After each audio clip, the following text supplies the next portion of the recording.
They don't hate you in public. They hate you in private quietly, patiently and politely.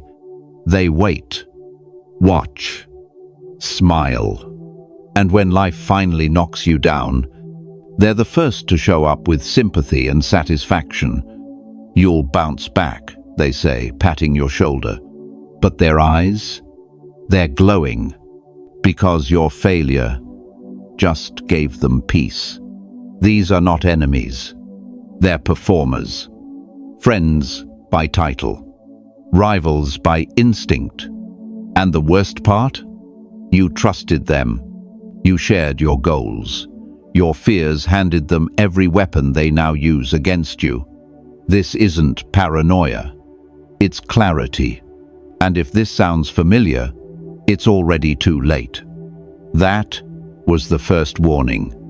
They always joked about you, but never about your strengths. Always your flaws. Always your struggles. Always at your expense. And they did it with a smile so that you couldn't complain without looking too sensitive. You laughed. Because you thought that's what strong people do. You stayed silent. Because you didn't want to make a scene. But deep inside, a voice whispered, "This doesn't feel like love." They joked about how you dress, how you speak, what you believe in. And when you called it out, they said, "Relax, I'm just messing with you." But it wasn't just a joke. It was a mask, a license, a test to see how much humiliation you'd swallow before finally speaking up. And you passed. You passed every time you let it slide. Every time you laughed along to be polite. Every time you told yourself, maybe I am just being dramatic. That's how manipulation works. Not with screams, not with slaps, but with soft little cuts disguised as banter. Marcus Aurelius warned, "The soul becomes dyed with the color of its thoughts." Now ask yourself, if every conversation stains you with doubt, mockery, and disguised contempt, what color has your mind become? These people aren't funny. They're strategic. Their humor is a weapon, and your silence is the permission slip. But the Stoic doesn't beg for kindness. He sets a boundary, and if it's crossed, he doesn't explain. He acts. So here's the real test. The next time someone jokes at your expense, will you laugh? Or will you look them in the eye and say, "That's not funny, don't do it again"? Because that moment, that's where self-respect begins. They say, "This is actually really good for someone like you." And they smile, like they just gave you a medal. But the words feel like a leash around your throat. You pause. Something about that sentence doesn't sit right. Actually good? For someone like me. The compliment didn't lift you. It shrank you. And deep down, you know why it wasn't praise. It was a cage. That was the second warning. When someone compliments you, but you feel smaller, not stronger, you're being managed, not celebrated. It's subtle, calculated. A velvet glove covering an iron grip. They say just enough to look supportive, but slip in that one phrase that reminds you, you're not really a threat. You look good, for your age. You did well, considering your background. Wow, you're smarter than you seem. These aren't accidents. They're precision strikes aimed at your self-worth. And what's worse, you thank them. You smile. You say, "That means a lot, even though it hurt." Because you don't want to seem insecure. Because you've been trained to accept crumbs and call it kindness. That's not humility. That's learned helplessness. Seneca once wrote, "We suffer more often in imagination than in reality." But in this case, it's real. It's the kind of suffering that slips past your armor because it arrives dressed as kindness. Let's call it what it is. strategic belittlement. A form of psychological positioning. They uplift you just enough to keep you under them. Why? Because your progress makes them uncomfortable. Because your growth threatens their hierarchy. Because if they can't stop you, they'll belittle you into stopping yourself. But here's what the Stoics knew, especially Epictetus. If someone tried to insult you and you didn't accept it, who really owns the shame? So next time someone gives you a compliment with teeth, ask, "Thanks, what do you mean by that?" Say it calmly. Say it once. Watch them flinch, because now you control the frame. This is Stoicism in action. Not a quote, not a meme, a reflex, to call out veiled manipulation without rage, but without surrender. And if they double down, leave, quietly, because your value isn't up for debate, not in public, not in their eyes, not even in your own thoughts. Remember, compliments are meant to build. If they're used to contain you, then it's not a compliment. It's a warning, and it's your move. You weren't blocked. You weren't unfollowed. You were just slowly erased. No drama, no argument, just silence. They went to that party. They had that weekend trip. They posted the photos. And somehow, you were never in the loop. Later, they said, "It was last minute. I thought you were busy. Oh, we meant to invite you, but you know better." That was the third warning. You weren't forgotten. You were excluded politely, deliberately. That's the new cruelty. Passive, soft-spoken, unspoken exile. Not loud enough to accuse. Not silent enough to ignore. They keep you close enough to avoid confrontation, but far enough to never truly include you. This is how modern betrayal looks. Friendly, smiling, non-committal. And if you bring it up, they act confused, like you're the insecure one, like you're reading too much into it. That's how they stay clean. They outsource the guilt to you. You keep doubting yourself. You keep wondering, maybe I really am too much. Number, you're not too much. You're just not what they want near them when the masks are off. They don't want your truth. They want your silence, your applause, your absence dressed as self-restraint. Epictetus once warned, "If you want to improve, be content to be thought foolish and stupid." In their eyes, you improving is threatening.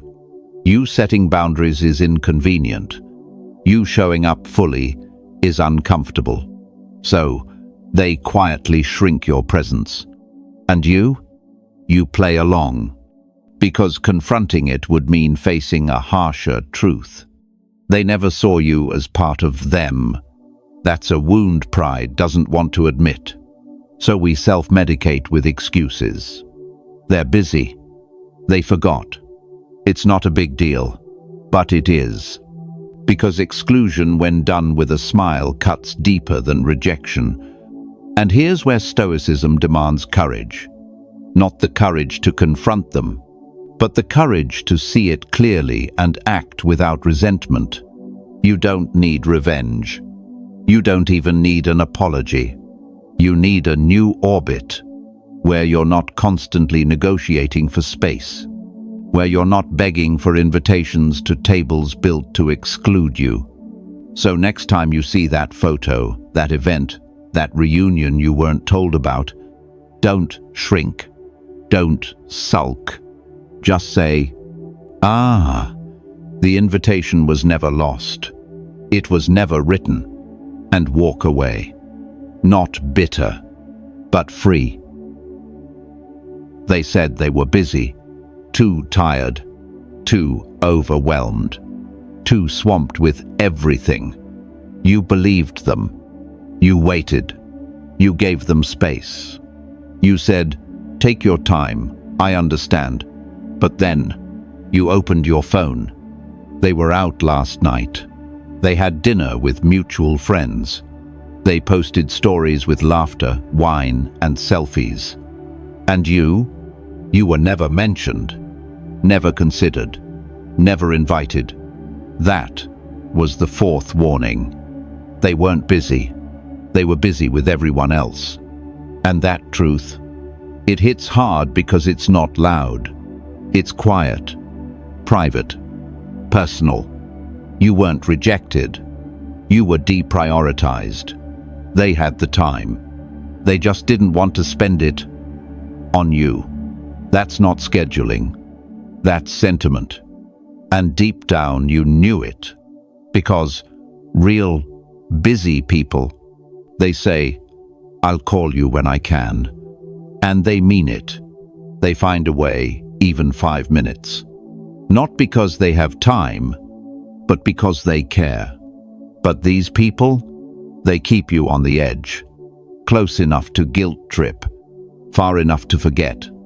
And when you finally confront them, you're overthinking it. It's not that deep. Why are you making a big deal out of nothing? But it is something. Because being consistently ignored by someone you once prioritized rewires your brain. You start making yourself smaller, more convenient, more understanding, more disposable. Marcus Aurelius would call this spiritual erosion. The soul becomes dyed with the colors of its thoughts. So what happens when all your thoughts are painted by neglect? Here's the Stoic answer. You step back not to sulk, but to see. You stop chasing calls that never come. You stop proving your worth to those who've already made their judgment. And you reclaim your time like a kingdom long lost. Because no one is too busy forever. They're just busy being who they truly are, and you've finally seen it. So next time they say, "We should catch up soon," don't get excited. Don't get bitter. Just smile. Maybe, but I've been busy building a life where I'm not optional. Then walk. Quietly. Permanently. They shake hands with others. They hug your friends. They high-five strangers. But with you, they flinch. They freeze. They step back. And you tell yourself, maybe they're just not a touchy person. But that's not true. They're not touch-averse. They're touch-selective. That was the fifth warning. When someone avoids touching you and only you, they're saying something they don't have the courage to speak. It's rejection in its purest form, non-verbal, deniable, and intentional. I once reached out to pat someone on the shoulder, just a casual moment. They leaned away, fast. No eye contact. Like my presence required immediate distance. Then minutes later, they hugged another friend like it was nothing. That moment stayed with me. Because it wasn't about touch. It was about truth. Their body said, "Not you." And I finally heard it. We underestimate how loud silence can be, especially when it's physical. Because in every society, every culture, touch is trust. Touch is warmth. Touch is you belong. When they withhold that from you deliberately, consistently, they're drawing a line. And it's not about germs. It's not about anxiety. It's about emotion. You make them uncomfortable. Maybe you've grown. Maybe you've changed. Maybe you remind them of something they don't want to face. Whatever the reason, they've closed the door and they're locking it with distance.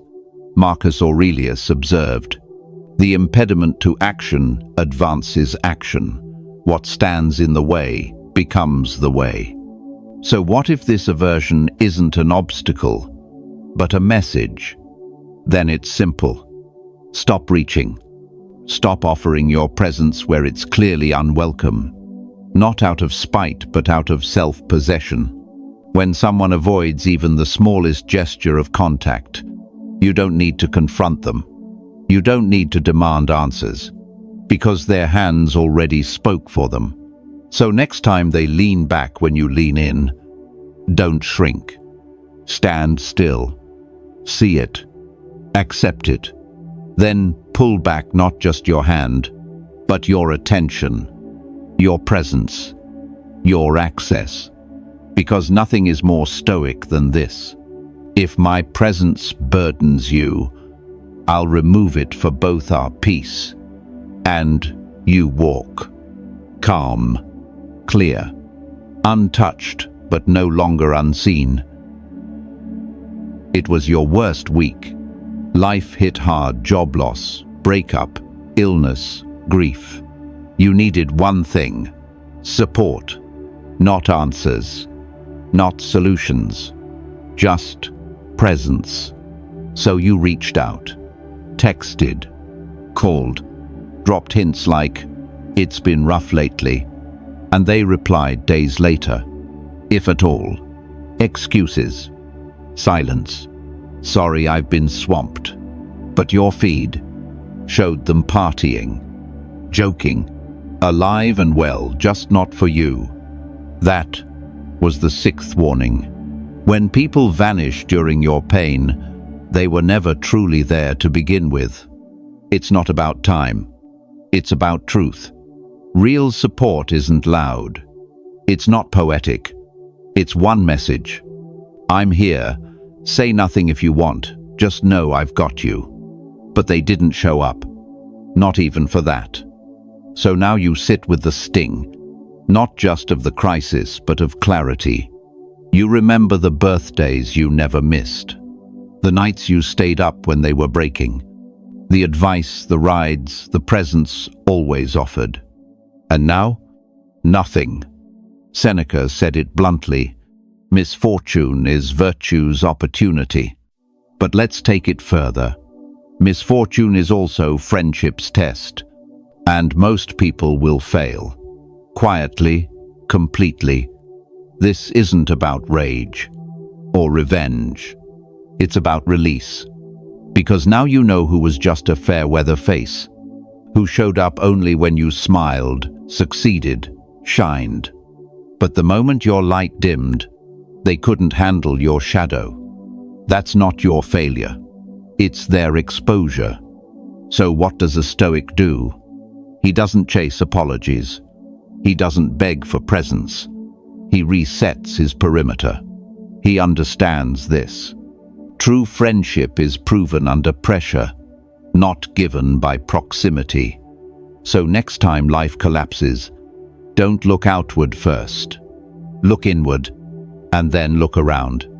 Who is still standing beside you, even in silence, even awkwardly, even uncomfortably? That's who stays. As for the rest, they already left. So let them go. No bitterness, no post, no speech, just one internal shift. I've learned who claps when I rise and who stays when I fall. From now on, those are the only two types I keep. And in that choice, you rise again. You told them something personal, a fear, a failure, a moment of weakness. They nodded, listened, even comforted you. And days later, someone else mentioned it, twisted, distorted, laced with mockery. And just like that, the words you whispered in trust became currency in their conversation. That was the seventh warning. They didn't just gossip. They weaponized your vulnerability.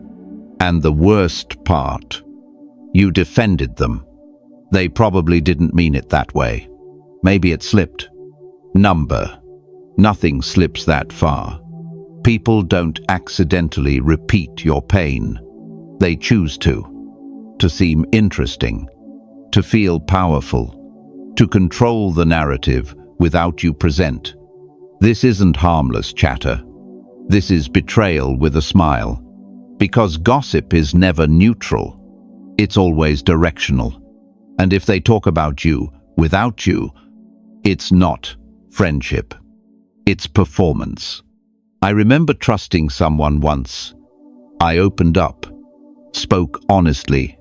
They nodded. "You can trust me."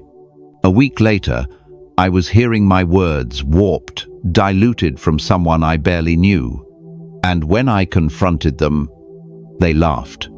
I was just venting. Chill. It's not that serious. But it was. Because it told me everything. Marcus Aurelius wrote, "Never esteem anything as of advantage to you that will make you break your word." So what do you do when someone breaks yours? You don't yell. You don't gossip back. You go quiet. Because silence isn't weakness, it's recalibration. You learn that trust isn't given again. It's revoked. And that's not pettiness. It's clarity. Here's the Stoic truth. People who gossip are announcing their fear. They fear your rise. They fear your strength. They fear your presence, so they try to reduce it in your absence. And once you see that, the game is over. You don't explain. You don't warn. You remove access not just to your secrets, but to your space, your presence, your mind. Let them talk. Let them twist. Your silence becomes their mirror. And as the Stoics would say, what others say is beyond your control. But who hears your truth next is your decision. So choose wisely. Because the moment someone turns your pain into entertainment, you stop being a friend and start being fuel. And you don't owe fuel to anyone. You stumble. You fall. You share it with someone close. They listen. They nod. They say the right things. Don't worry, it happens to the best of us. This might be a blessing in disguise. You'll bounce back stronger, but something's off. Their voice is soft, almost too soft. Their tone, measured, controlled, too calm. And their eyes don't match their words. Because beneath the sympathy, there's a flicker of light, a twitch of satisfaction, a quiet exhale, as if your fall gave them peace. That was the eighth and final warning. They don't hate you out loud. They don't compete directly. They wait, silently, until life does the work for them. And you finally slip. Then they show up. But not to help, to witness, to sip from the moment you're most human and most broken. This is the most dangerous kind of betrayal.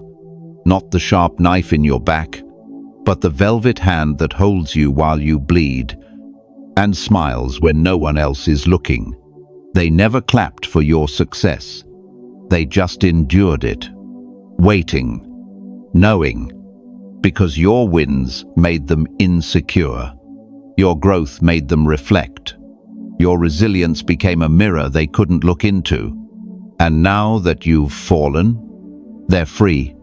Free from comparison. Free to feel taller, wiser, kinder. Because you're finally back to a size they can handle. They're not friends. They're spectators. And your pain is their event of the year. You saw it in the jokes. You felt it in their silence when you needed support. You heard it in the gossip passed off as concern. You tasted it in the compliments that stung. It all leads here, to this moment, where they don't laugh, they don't cheer, they just watch you break and breathe easier. So now, the Stoic choice is simple. You close the gate. No announcement, no explosion, no proof, just silence, distance, and clarity. You rise not for them, but from them. You give them nothing else to feed on. No explanation, no emotion, no access. If this spoke to you, subscribe. And if you've been here before, drop your thoughts in the comments. No drama. No noise. Just one quiet decision. I know what you are now. And you don't get to see the next version of me.